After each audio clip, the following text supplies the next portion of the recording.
Sports. Go team. Hit a touchdown. Run a field goal.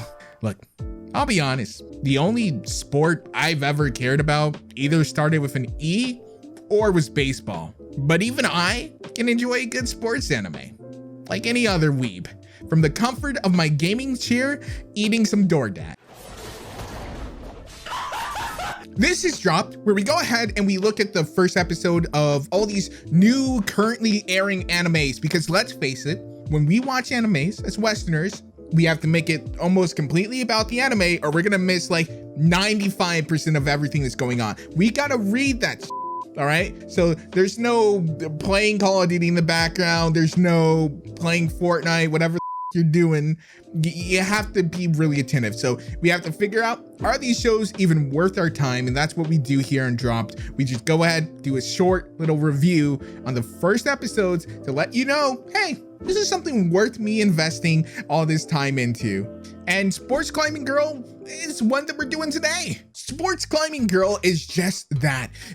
Buff mommies climbing ever-increasing difficult rock walls.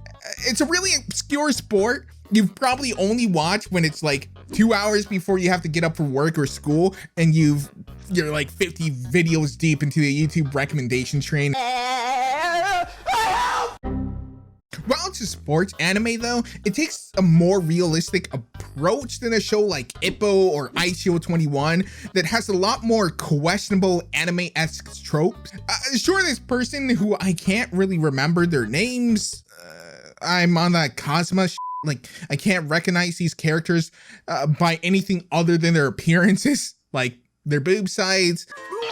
But as a non-native speaker, names kind of do blend into the background. But I digress. She's apparently a nerd who games so hardcore puzzle mobile games, which yes, I know.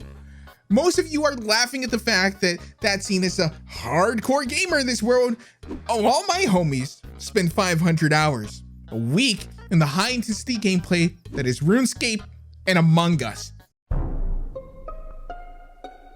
Yeah, we're more hardcore than she could ever possibly be. All right, clicking and dragon. And have you ever tried to swipe that card? All right, in the bay, that's hard.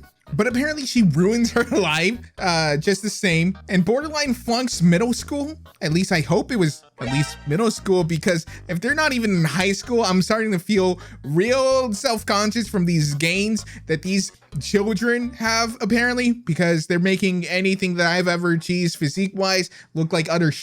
But she gives up gaming to cram for school, and she got into a pretty decent school. So decent that they have a rock climbing club. Like, holy how huge is this campus, first of all, and this looks like it should be in a college more than some normal high school, but she's attracted to the climbing because she sees this as a puzzle game. But honestly, I'm not buying it. While not all gamers are out of shape, she was a gamer and then a bookworm. The fact she's got upper body strength to pull all of this off is pretty insane. She even has a challenge with the existing member that looks like they inject testosterone directly into their breasts. Like, you could shred cheese on their abs. Yeah, boy. And this is the person she has a bet with that if she loses, she can't join the club. And somehow she barely loses. Of course, though, it's episode 1, so she's not gonna get kicked even though she lost. Obviously, she gets into the club. It's an anime. She's pretty much destined to be a rock climber. All that being said, the story is enjoyable though. It kind of feels like it went on a bit longer than it should have. I kind of find myself looking at the time a lot because while it's not badly animated or anything, boy, if you don't get it certainly does have a lot of still panning shots where nothing's moving, but they're just moving the camera across the screen and even removing the backgrounds from a lot of scenes to save time and money. I know animation is expensive and something like this requires a lot of dynamic animation, but Jesus, it get boring as sometimes. This is the first anime for the season that I've watched that had as much T&A as this, constantly showing breasts pressed up against the rock wall, weird angles of pretty plump rumps and camera shots that linger on really toned females and tight fitting clothes and short shorts.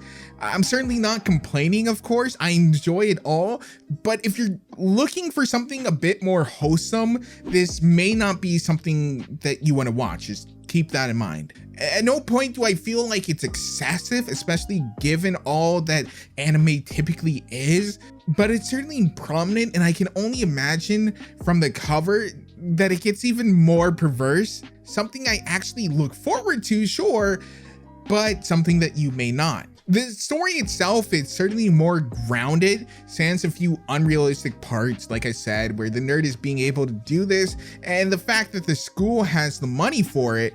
Maybe I'm tainted by the American school system that's constantly having to fight in order to keep their arts and clubs open that aren't like football or baseball, but it seems like it's a bit extreme. Other than that, it seems really grounded, even going as far as to teach quite a bit of terminology and techniques. I'm not a mountain climber. I don't know if this stuff is correct or even close to it, but it at least seems pretty realistic. If it is all fake, it's good enough to bullshit me, and I'm typically consider myself at least competent enough to be able to know when I'm being blatantly. Sure about that? It feels realistic. If you're not a rock climber, you'll probably get that feeling of a more grounded reality type thing. Again, it is only episode 1. We haven't seen them, I don't know, find some sort of secret back technique where they have a demon on their back and now they can climb super fast. As far as characters go, I mean, they aight. The tomboy toned GF type is pretty cute. She loves climbing to the point that if you call it a game, if you call rock climbing a game, that is grounds for immediate suffocation via thigh lock, a fate I very much would welcome. Some posh school council looking girl and an overactive short one who's older but looks and acts way younger, and our pro tag who has hella plot armor. There's nothing that sticks out in the group other than, again, the abs girl who could shred on her abs. Not a bad thing, but just something to note that if you're tired of seeing the same archetypes, this isn't going to bring anything new to the table. Or at least the main cast so far hasn't. There's a clear room for expanding on the characters, and I would love to see what they do with some of these people, where they take their personalities, the trials, the tribulation. I think this anime knows decently well what it wants to be. It wants to be a sports anime grounded in reality, but also wants to show off the body of these individuals, but not to a gross degree, but as an admiration of their hard work. Simply what we in the fit community would call Myron, brah. There's nothing wrong with taking pride in the fruit of your labor, especially if those fruits are watermelons, okay? So, just saying. Overall, I give it a decent 6. I'm interested to see where this one is going. They could be all manners of interesting scenarios that could come from there. And having a puzzle anime mixed into a sports anime that's not baseball, soccer, or tennis, or any of those other like mainstream ones, is a nice change of pace. I think it's pretty fresh and may even promote people to get out there and do something, you know, instead of, I don't know, logging another game of Among Us or Fortnite or something like that. Anyways, that's just my opinion. Let me know down below what you guys think. I love your faces, so I hope you at least like my video. Down below in the links, you can go ahead and follow me on Twitter. If you absolutely adore me, you can support us on Patreon like these absolute legends do. And I will see you guys in the next one.